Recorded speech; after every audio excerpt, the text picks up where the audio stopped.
List निकाल के देख लो, ऐसा कोई काम नहीं है जो मेरे टाइम में एक अपोजिशन के विधायक रहा हूँ। नहीं, आम जनता तो हमारे माध्यम से जानेगी नहीं, ना। आपके माध्यम से नहीं, डायरेक्ट भी हम लोग डायरेक्ट भी हैं जनता जनार्दन को, खाली आप तो है ही, आपके अलावा भी हम लोग डायरेक्ट भी हमारे कार्यकर्ता है। मगर मैं आपको जो प्रश्न आप जैसे कि जनता मतदाताओं ने जब पार्टी द्वारा सर्वे कराया गया तो उन्होंने खुलकर बोला है कि प्रेमानंद महाजन को यदि इस विधानसभा से दावेदार बनाया जाता है, विधायक के टिकट दिया जाता है, तो ये तो टिकट बांटने वाले थे, तो मैं गया नहीं और आज भी मैं उनके साथ हूँ। और मैं आपको बता दूँ, यदि मुझे टिकट इस बार काट दे हरीश रावत। जिला उधम सिंह नगर दिनेशपुर, जो कि गदरपुर विधानसभा क्षेत्र पड़ता है, यहाँ पर काफ़ी ठंड पड़ रही है, लेकिन चुनावी माहौल काफ़ी गर्म है। आपको बता दूं, मेरे साथ एक ऐसे शख्स है जो गदरपुर विधानसभा क्षेत्र से 2 बार विधायक रह चुके हैं, जो पूर्व विधायक है और वर्तमान में कांग्रेस से श्रम स्टेट प्रेसिडेंट हमारे बीच उपस्थित हैं, मौजूद हैं। आप सभी को बता दूं, गदरपुर विधानसभा क्षेत्र से कांग्रेस से विधायक प्रत्याशी के रूप में दावेदारी पेश की है। तो आइए जानते हैं, उनसे बातचीत करते हैं कि इस बार किस तरीके की तैयारी है। सर्वप्रथम आपका स्वागत है। Thank you. मैं भी आपके स्मार्ट टीवी को, आपके दर्शकों को नमस्कार करता हूं और आपका जो चैनल है बहुत अच्छा चैनल है। आप लोग क्षेत्र के जेन्युइन समस्याओं को आप उठाते हैं, इसके लिए थैंक यू। महाजन जी, आपने जो दावेदारी पेश की है, तो इस बार चुनाव में किन मुद्दों को लेकर आपने दावेदारी पेश की है और इस बार की चुनाव में आपकी क्या भूमिका है? देखिए, जहाँ तक इस इलेक्शन के मुद्दे की बात है, तो पिछले 5 साल भारतीय जनता पार्टी के डबल इंजन की सरकार इस प्रदेश में चल रहा था और मैं तो कई लोगों से बहस के दौरान कहता हूं कि 3 ऐसे काम बता दो जिससे आम आदमी का भला हुआ है, इस सरकार ने किया है। आज तक तो कोई बता नहीं पाया। खाली टीवी के माध्यम से आपस में वो सोशल मीडिया में शरीर के ताकत, मैंने जनता के ताकत से शरीर के ताकत, उनके नेताओं के शरीर का ताकत ज़्यादा दिखता है। कहते नहीं हम 60 पार कर रहे हैं। और आम जनता का क्या भाव है आप लोग सब जानते हैं कि इस समय उत्तराखंड परिवर्तन की ओर अग्रसर है। उत्तराखंड में इस बार परिवर्तन होकर रहेगा। जहाँ तक मुद्दों की बात है, महंगाई से लेकर, नोटबंदी से लेकर, आपके ये जो कोविड के समय जो लोगों की अनदेखी हुई है, जो इतने लाखों लोग मारे गए, कोई व्यवस्था थी नहीं, तो ये सारे मुद्दे हैं। और डेवलपमेंट की बात हम करें, ये हमारे इस विधानसभा की यदि हम बात करें, सड़कें बनी है तो 9.5 साल के बाद कहीं 2-4 सड़कें ठीक ठाक कराया गया, पैच वर्क कराए गए, उसमें भी क्वालिटी नहीं है। तो ये काम यदि सड़कें ये उन्होंने हमारे जो विधायक जी ये मंत्री जी यदि बना रहे हैं, तो ये बताइए कि जनता के लिए किया गया है या अपने के लिए, अपने वोट के लिए तो किया गया है। इस बार यदि जनता के लिए करना था तो पहले करते। नहीं, इस बार भी बीजेपी गदरपुर विधानसभा क्षेत्र से बीजेपी से अरविंद पांडे को फील्ड में उतारा गया है। तो क्या लगता है कि जो एक उत्तराखंड के शिक्षा मंत्री रहे और यहाँ से लगातार 10 साल से विधायक है, तो आपके लिए कितना चुनौतीपूर्ण है अगर आपको टिकट देती है पार्टी, आप यहाँ से चुनाव लड़ते हैं? देखिए, माननीय अरविंद पांडे जी के सामने ये जी मुझे टिकट मिलता है, तो मैं आपको स्पष्ट बता दूं, इस समय जो माहौल का जो आकलन है, लोग इतने नाराज है। अभी किसान आंदोलन हुआ, यही वो व्यक्ति है जो फर्जी किसानों को भर के ले जाकर आपके नरेंद्र मोदी जी, अमित शाह जी के सामने पेश किया और कहा कि उत्तराखंड के किसान, उधम सिंह नगर के किसान आंदोलन नहीं चाहते हैं। ये जो आंदोलन कर रहे हैं फर्जी लोग हैं, देशद्रोही लोग हैं, खालिस्तानी लोग हैं। ये गाली देने वाले का काम, यही तो वो व्यक्ति हैं जिसका भांडा आप ही लोगों ने फोड़ा। जिस चीज को लेकर आंदोलन की जा रही थी, जो बिल था, वो तो वापस कर दिया गया है। 850-900 लोगों को मरवाने के बाद वापस लिया, तो क्या वापस किया? ये कैसे प्रधानमंत्री हैं? 850-900 लोग मारे गए, एक बूंद इनके मुंह से, इनके आंखों से आंसू नहीं गिरा, एक शब्द इनके जबान से नहीं निकला कि बहुत गलत हुआ, सॉरी। 1 रुपए की मदद की बात इन्होंने नहीं की। ये घाव भर गया। ये आंदोलन तो फटती को इन्होंने वापस लिया जब देखा कि ये जो किसान मानेंगे नहीं। जब वो उत्तर प्रदेश में इलेक्शन हारने की स्थिति दिखाई दिया, दूसरी जगह बंगाल हार गए, कई जगह जो ये जब उनको लगा कि ये अब इलेक्शन जीतना मुश्किल हो जाएगा 5 स्टेटों में, तब जाके इन्होंने वो दबाव में आकर इन्होंने ये बिल वापस लिया। नहीं तो इनकी मंशा ये बिल वापस लेने की नहीं थी। नहीं तो इनके कृषि मंत्री बिल लेने के वापस लेने के बाद कहते कि हमने अभी वापस लिया, फिर ये बिल आ सकता है, टीवी में बयान देते हैं। इनको शर्म आनी चाहिए। तो ऐसे ये मुद्दों की आप बात करते हैं, तो ऐसे हालात में पूरे उत्तराखंड में, आपको पहले भी कह चुका हूँ और अब भी कह रहा हूँ, उत्तराखंड में इस बार परिवर्तन होकर रहेगा। इनके बड़े बड़े धुरंधर इस बार पैकअप होगा। जनता जनार्दन उनको पैकअप करके ना पेविलियन में भेजेगी। यानी कि किसान जो है वो कांग्रेस के साथ है, आप ये कहना चाह रहे हैं। लेकिन अगर हम यहाँ की विकास कार्यों की बात करें तो मंत्री जी दावा करते हैं कि हमने बहुत सारे विकास कार्य किए, जैसे कि एक स्टेडियम, मिनी स्टेडियम बना दिया, स्कूल के कई सारे काम किए, सड़कें भी बनाए। तो आप ये कितना मानते आपको क्या लगता है? देखिए, स्टेडियम बनाया अच्छी बात है। एक स्टेडियम बनाया 5 साल का, एक कैबिनेट मंत्री का यही काम है? आप मुझे समझाएं। एक स्टेडियम बना के, एक स्कूल की बिल्डिंग, अच्छा भला बिल्डिंग को तोड़ के आपने उसको नई बिल्डिंग बनाया, उस जगह खाली करा के स्टेडियम बनाया, बहुत अच्छा काम किया। उस अच्छे काम का तो विरोध नहीं कर रहे हैं, मगर खाली एक दिनेशपुर के एक स्कूल बनाने से पूरे विधानसभा 1,43,000 वोटों की संख्या है, सारे खुश हो गए। भैया ये जो गदरपुर से लेकर ये हल्द्वानी को जाने वाली जो गदरपुर मटकोटा रोड है, इसको ये 10 साल में ये क्यों नहीं, ये 5 साल में क्यों नहीं इन्होंने किया? कई बार कितने लोग मर गए, कितनी बार आंदोलन हुए। इनको इनके नज़र, इनके घर के बगल में, इनके इंटर कॉलेज के बगल में एक सड़क जाती है, आपके राजपुर फतेहगंज होते हुए आपके बलराम नगर होते गदरपुर।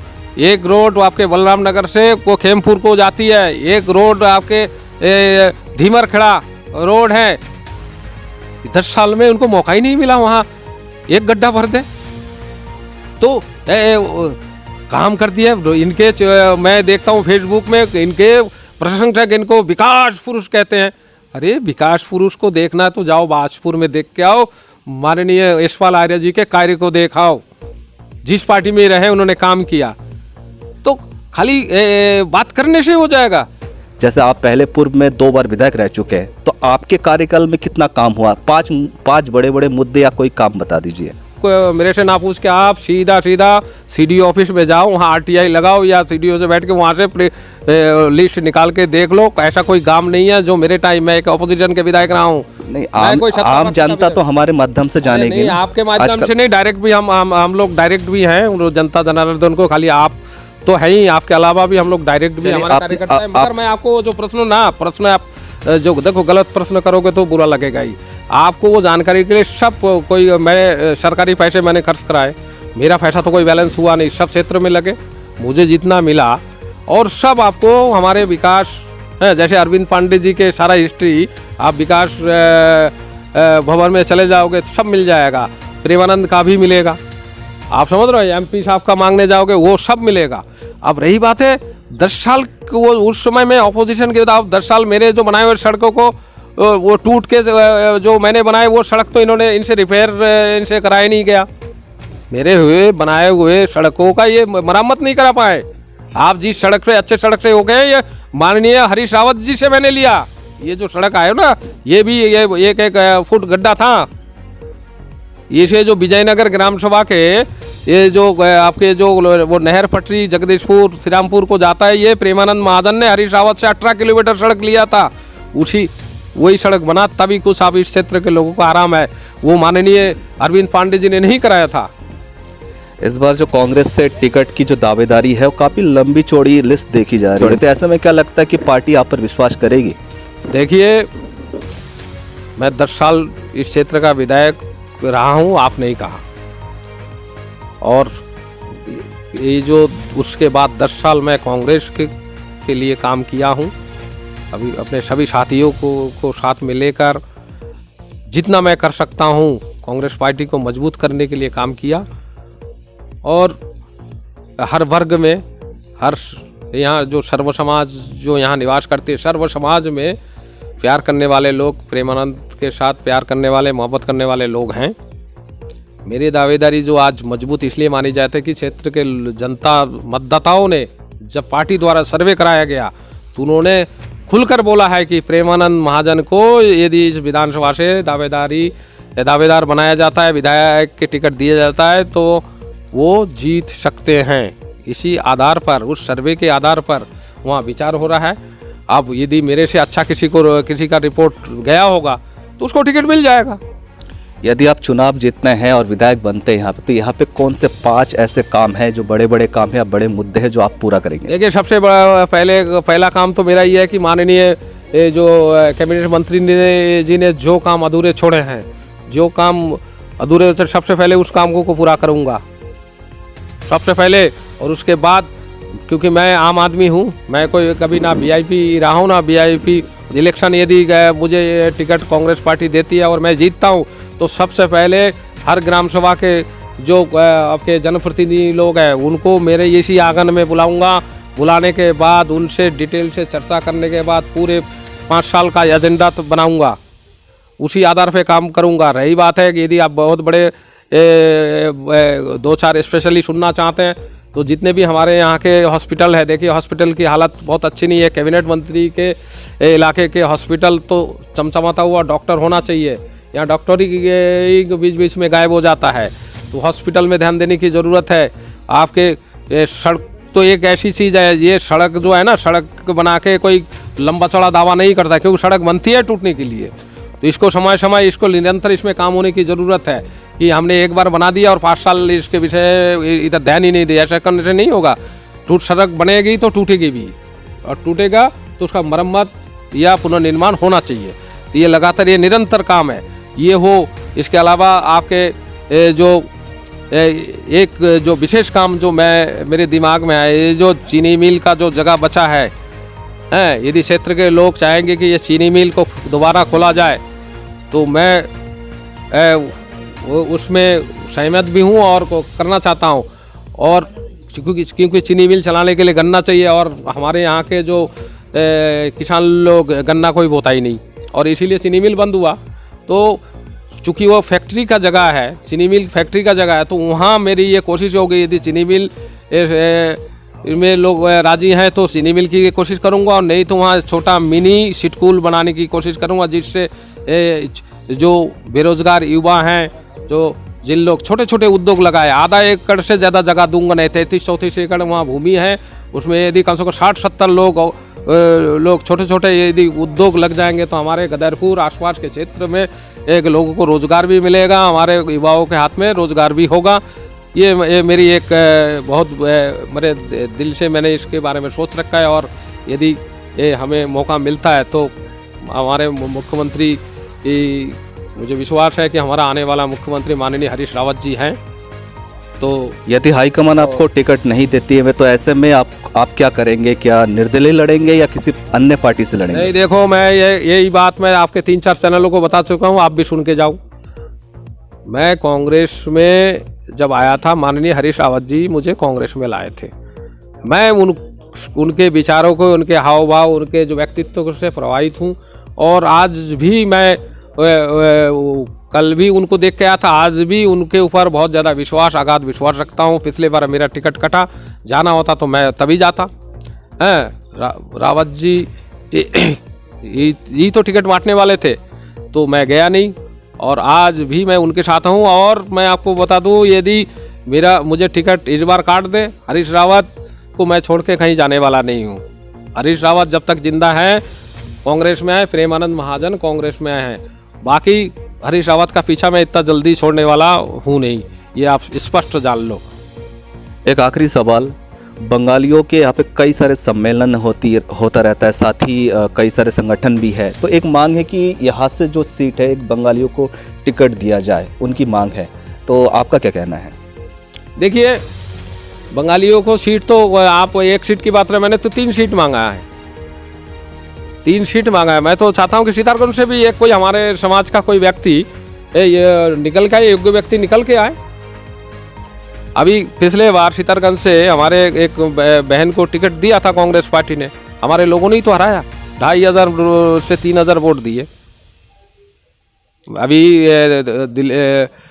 दिल्ली में रावत जी से बात हुई तो उन्होंने यही कहा, जो बात में चार्ट निकाला ना 2.5-3, उन्होंने बहुगुणा जी के लड़के को ठोक के बंगाली भाइयों ने वोट दे दिया। तो ऐसे करके टिकट भी कैसे हमारे समाज के लोग पाएंगे। तो रुद्रपुर में एक बहुत बड़ी संख्या है, वहाँ से भी एक व्यक्ति को टिकट मिल सकता है। मगर चूँकि राजनीतिक दलों का ये होता है कि देखिए यहाँ इस उधम सिंह नगर में 9 सीट है, तो 9 सीट में खाली 3 सीट यदि बंगाली को दे दे ये भी संभव नहीं है।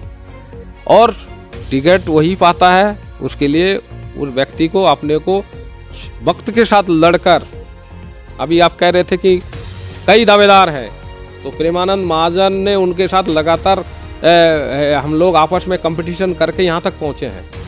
तो जो अपने को बेहतर साबित करेगा पार्टी उसको टिकट देगी। तो ये सारे काम करने पड़ते हैं। तो हमारे जब लोग आगे बढ़ेंगे ही नहीं, संघर्ष नहीं करेंगे, तो फिर आप खाली टिकट मांगने से मिलना चाहिए समाज को, तो समाज को कोई एक व्यक्ति तो सामने आना चाहिए ना। यहाँ मैं लड़ रहा था, लड़ते लड़ते आज पार्टी हाईकमान के नज़रों में चढ़ा, तभी तो मेरे नाम पे विचार हो रहा है।